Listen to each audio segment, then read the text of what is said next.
asalaamaaleykum mbokk internet yi seen football TV amati mbégte lool joxaat leen xibaar yu concerné suñu gaynde yi ma dooree ko par Vieira bi xamante ne voilà ñoo ngi ko doon wax ci maintenant confirmé il est au Sénégal def na benn post Instagram donc ñu gis que ne Dakar lay ñëw et tout donc je pense que est-ce que jamono bi nekkul di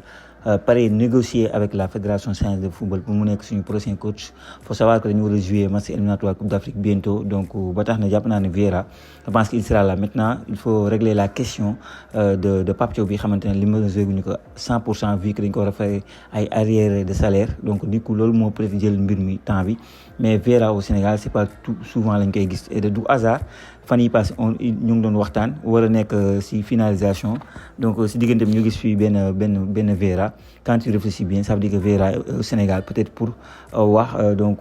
contrat pour nekk suñu sélection même si gis naa d'autres aussi ñu bëri ñu wax ne du loolu ñu bëri nee nañ peut-être que c'est juste que day ñëw fii vacances donc on verra de toute façon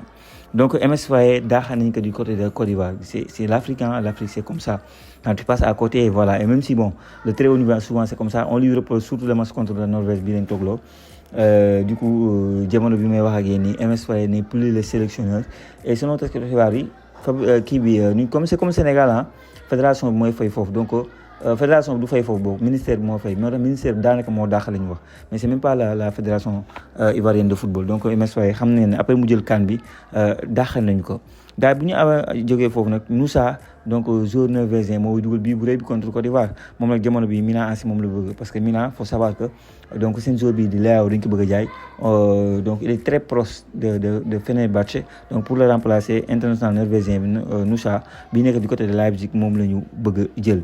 gars yi bu ñu continuer ci information yi Barcola Ali pour offre amagul selon taskatu xibaar yi nekk foofu ca France même si le joueur jox na accord donc waxtaan na ak kii di Liverpool ba d'accord ak ñoom maintenant il faut que Liverpool joxe offre du côté de Paris Saint-Germain pour ñu mën a dëggal information bi comme quoi dafay dem et tout donc on verra la Barcola di mujjee ak loolu donc beneen information c'est Akelius doon naa leen ko wax c'est maintenant officiel presque nii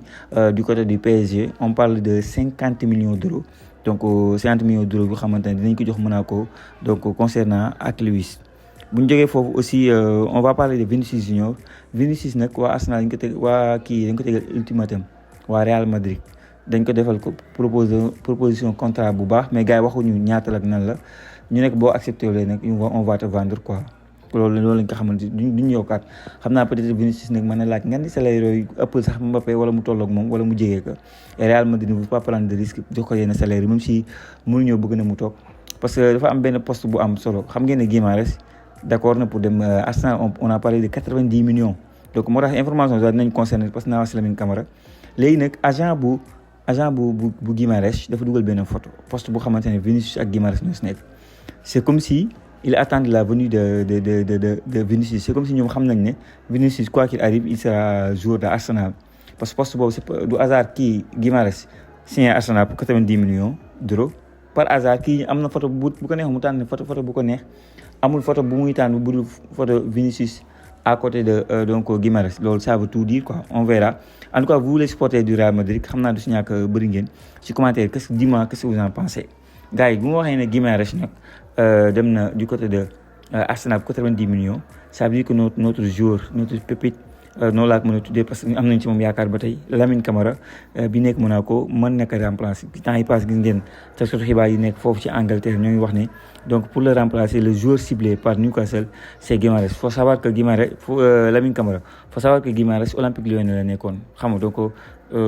la première ligue suit de très près donc le championnat français donc jàpp nañ ne pour Lamine Camara war na ko mën a remplacer on verra nag ce que va décider l'entourage de Lamine Camara ak Lamine Camara donc et Monaco est-ce que pare nañ aussi pour jaay ko loolu aussi ce sera important donc ñu xam ko gars yi Sangaré donc dem na fële ne la pour 40 millions international malien joueur bi xamante ne moo jël trophée Foé le meilleur joueur africain donc l'année dernière du côté de Ligue 1 moom nag Lens la nekk jóge na Lens pour Brentford non c'est-à-dire club anglais yi ils ont de l'argent ils ont mis 40 millions d'euros sur l'international malien pour am ko franchement c'est-à-dire donc le niveau d'exigence bu ñu am quoi gars yi bu ma jógee foofu cette fois-ci je vais parler plutôt de Casemiro qui est très content si li mu signé du côté de Inter Miami nee na dafa bëggoon jouer ak Messi parce que nee na amoon na ay offres yu baax Europe Italie yeneen championnat yu mag yëpp mais moom nee na dafa bëggoon jouer ak Messi il a joué avec Cristiano Ronaldo joué ak Messi loolu koy neex la quoi donc voilà moo tax moom nee na yàkkamte na match yi commencé ba mu joué ak Lionel Messi ki appelé ay Ballon d'Or. Nwaneri cible de Dortmund gis ngeen ne waa Arsenal ñoo ko moom l'année dernière dañ ko prêté woon du côté de Olympique de Marseille cette année nag Dortmund moo ko bëgg Dortmund bëgg na ko pour relancer carrière am. Cette fois-ci on va parler de Moussa Wagué Moussa Wagué gën nañ koy gis 27 ans ancien joueur de Barcelone Eupen Nice tous ces clubs là jaar na fa dem championnat yu nekk Chypre fu nekk la dugg cette fois-ci donc signé benn équipe en Albanie bon on lui souhaite bonne chance mais il a complètement changé son visage là da ngay gis ne mais kii xanaa du Moussa Wagué quoi ne saan coupe du monde 2018 moo ñu dugalal bii ba xam nga donc c'était extraordinaire moom Moussa Wagué malheureusement ay blessures jaar na si diggante bi en tout cas ñoo ngi koy ñaanal jàmm donc foofu mu jëm aussi mu def ay performance voilà koo koy Moussa Wagué ñu gënoon ko gis trop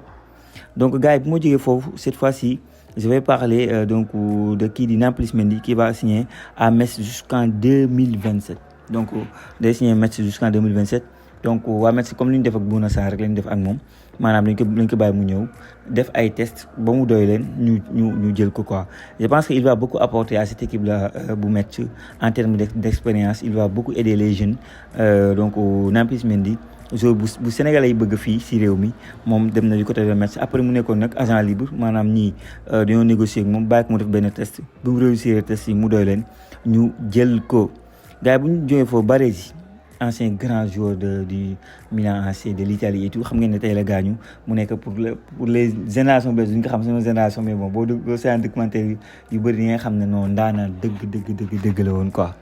boo jógee foofu je vais parler cette fois-ci de Andy Diouf nag fële ci Italie on commence à énormément parler de lui de par ses performances yi match de préparation yi et que bëgg nañ ko def moom benn genre piston gauche pour remplacer Dumfries pour ñoom tey di Foot Mercato def nañ ci benn bataaxal maanaam benn article bu am solo di wax ne le vrai remplaçant de Dumfries du côté de Inter de Milan et donc kii di Andy Diouf parce que gauche là il se projette et tout et c'est intéressant même si man sama genre moom on préfère Andy Diouf en tant que milieu de terrain parce que li ñuy soxla noonu si moom piston boobu noonu xam nga muy projeté wu loolu moo tax peut-être ñu jàpp ne comme que mën na ko def milieu de terrain pourquoi pas def ko latéral gauche boo xoolee daaw en deuxième partie saison match yu bëri fa la doon jege et match yi mujj nii amical fa lay joué même si day joué milieu de terrain en tout cas dem nañ boo wax ne waa Inter de Milan jël ñuy jël beneen latéral gauche nañ def confiance à Andy Diouf et même les supporters commencent à constater que Andy Diouf a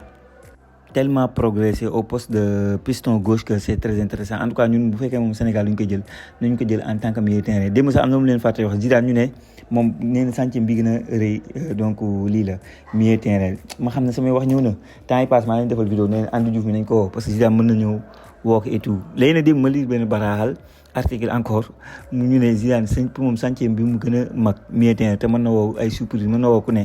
donc dites-vous que peut-être li ñu mën a avantage dans le dossier mooy que comme Andy Diouf joue piston gauche peut-être que Zidane va se dire non moi je veux un autre milieu de terrain mais si Andy Diouf joue milieu de terrain man ma gis équipe de France du ma bett quoi et encore une fois il peut toujours jouer pour les Lions du Sénégal donc voilà. gars yi bu ñu jógee foofu cette fois-ci je vais parler de suñu Nicolas Jackson parce que il est de retour à l'entraînement de Chelsea boo gisee fan yi passé nii waxoon naa leen na voilà entraîneur bi waxoon naa ne j'ai hâte de travailler avec Nicolas Jackson maanaam yàkkamti naa jouer ak Nicolas Jackson moom Xabi Alonso moo ko wax ñu gisoon ne voyage am na xam nga donc stage bi Mamadou Sarr dem na fekki ko mais gisoon nañ ne suñu Nicolas Jackson ba tey fekkoon benn moment moo ngi woon fii Sénégal mais alhamdulilah il est bien arrivé il est à l'entraînement je pense que Chelsea ba tey compte sur lui même si Aston Villa insiste pour avoir l'international sénégalais mais doon lu yomb quoi parce que Nicolas Jackson on parle de 75 millions d'euros xam nga donc loolu la Chelsea di xaar pour bàyyi un joueur comme Nicolas Jackson mais du nekk benn joueur bu xamante ne dañ koy saraxee comme ça non jàppale na faut ku bëgg Nicolas Jackson il faut mettre les 75 millions parce que Bayern à un moment donné bëggoon nañ ko comme numéro 9 numéro 2 rek xam nga mais xam ne bi ñu leen waxee prix bi xamante ne moom la Chelsea di xaar Chelsea bu ñu leen waxee prix bi dañoo daw xam nga delloo Nicolas Jackson foofu c'est Chelsea en tout cas on lui souhaite bonne chance et on va suivre de très près donc le mercato bu concerne Nicolas Jackson ba xam na dina am lu dul Aston Villa wala day toog du côté de Chelsea. Barça dina na benn jeune pépite bu ñuy wax Bichri nekk ailier am 19 ans 18 ans nekk du côté de fële ca club Bruges moom nag signé na du côté de Barcelone mu nekk un jeune pépite et je pense que vu la saison bi war a ñëw nii ak il y a trop de matchs je pense que on aura l'occasion de voir le boy xool lan mooy ay qualité am.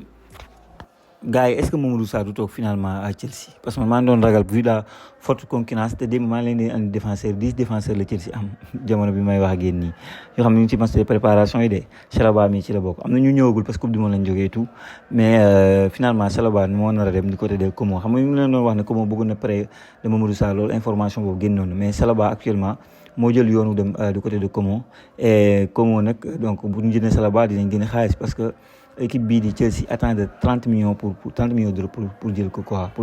pour mën ko jaay plutôt. Virginia aussi donc ñu ko doon waxal benn équipe bi ñuy wax Colo Colo en Chili finalement Berkane lay signé parce que dañ ko wax ne da ngay ñëw lundi mu jég ñu nekk mercredi bu ñu nekk jeudi xam naa loolu moo soof Virginia finalement il va rester en Afrique donc du côté de Berkane ngeen xam ko bu baax ay Sénégalais jaar nañ ko Ousmane ni Mamadou Lamine Camara donc Virginia bi xamante ne moom mën nañu wax ne c'est la révélation 40 ans la am de mais c'est la révélation du dernier coupe du monde franchement il a été excellent et moom ak yaayam ça franchement ñu bëri histoire boobu dafa leen marqué carrément. Enfin Modric dina mën a ñëwaat ci terrain yu football Modric gis ngeen ça fait 1 an et demi donc dañ ko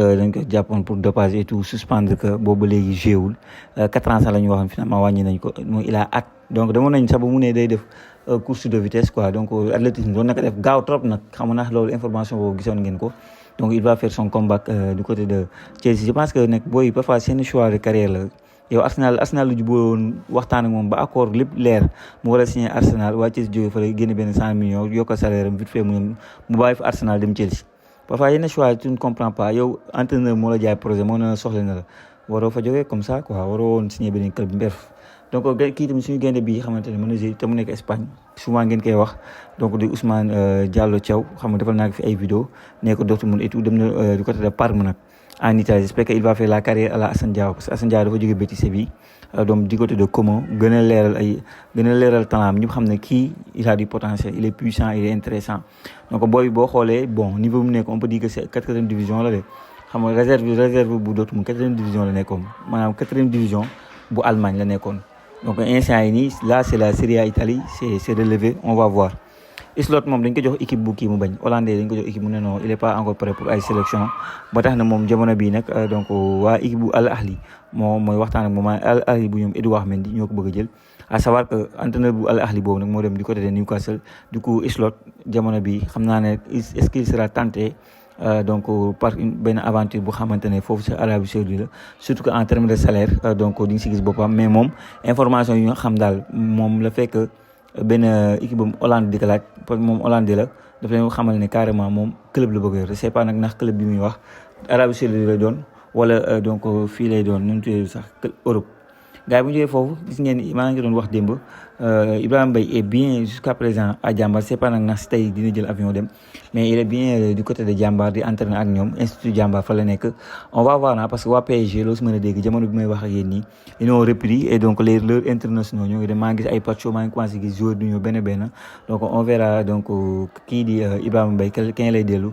ci club bi di PSG. donc mbokk yi li mu nekkoon xibaar yi xamante ne bëgg naa ko partager ak yéen bàyyi leen ci commentaire ngeen wax ma seen xalaat ak seen gis-gis dem suñu leen plateforme yi dooleel ñu moo xam TikTok la moo xam Instagram la ba ñu tapé Senfootball TV incha allah di nga gis suñu logo bi jaajëfal naa leen wax leen ba beneen sur Senfootball TV.